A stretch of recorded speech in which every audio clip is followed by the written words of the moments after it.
সত্যবাবু সত্যি সত্যি বট আর অশ্বত্থ চারা এনে আজকের হাজির করেছে, আর সেটা লাগানোর জন্য আমাদের গুপি আর বাঘা একদম রেডি।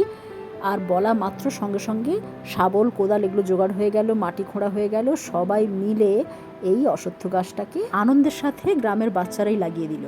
আমরা লাগাবো কি, ওদের যা উৎসাহ তা দেখে আমরা তো সরে দাঁড়ালাম, আর আমাদের কথা মতো ওরা ঠিকঠাক লাগিয়ে দিল। প্রচণ্ড গরমের পর এখন টিপটিপ করে বৃষ্টি পড়তে যেহেতু শুরু করছে, আশা করা যায় কিছুদিনের মধ্যেই বর্ষা নেমে যাবে, সেজন্য এই সময়টাই উপযুক্ত সময় গাছ লাগানো।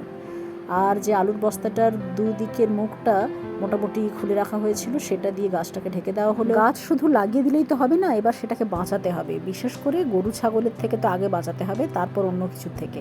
সেজন্য বেড়া দেওয়া ভীষণই দরকার, তাই কঞ্চি দিয়ে আর সরু সরু ওই ছোট ছোট দড়ি কেটে বস্তার সাথে ওই কঞ্চিগুলোকে ভালোভাবে বেঁধে দেওয়া হচ্ছে।